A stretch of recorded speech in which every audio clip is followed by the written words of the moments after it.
Get cooking by 3 a.m. My mother-in-law, Lydia, thrust a list of 50 guests at me. Make it flawless for Nana's 72nd. My husband, Ben, added his bit. I nodded with a tight smile, saying, sure. But at 2 a.m., I was at the airport. 50 hungry relatives arrived to an empty stove. I'm Aaron, 33, the organized one. People call me when things need fixing. I manage logistics for a delivery company. I live by schedules and timers. If it moves, I can plan it, track it, deliver it. I'm also the family cook, not for pay, but for duty. For 4 years, I've handled every holiday, birthday, and random cousin brunch. I'm the planner, the unpaid chef. They laugh about my spreadsheets. Aaron's got it, they say, like it's a pat on the back. Most days, it's a chain. Saturday night, I stood in my in-law's kitchen, scribbling times on sticky notes. Turkey at 5 a.m., sides at 6:15, cake iced by 8.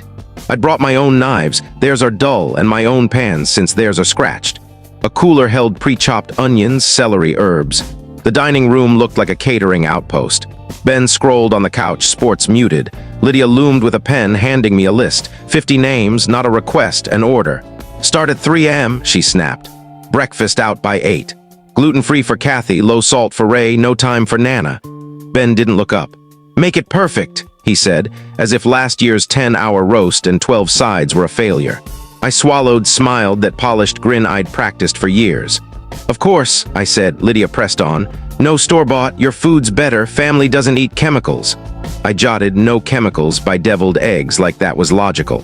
My hand shook, I hid it by stacking foil trays. Breathe, I told myself. A speaker chirped in the corner. Lydia clapped.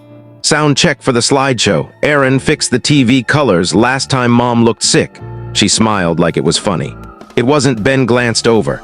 Don't overspend like Thanksgiving, he said, still scrolling. No fancy olives. I'd paid for those. I'd paid for most of it. I opened my mouth, then shut it. Not now. Words burned in my throat. Lydia took my silence as agreement. I'll sleep to be fresh for hosting, she said, patting me like hired help. Set your alarm. I stared at my phone's lock screen. 9:41 p.m., a photo of Ben and me, sunburned and grinning at a beach bar 3 years ago. I didn't know that woman anymore.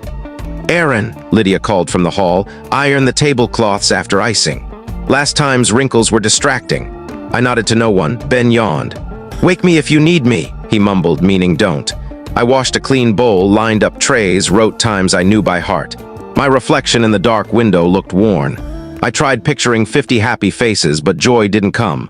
Instead, a question I'd buried for months surfaced. What if I didn't? It scared me then. I can't tell what happened next in short video, full story, on channel link below.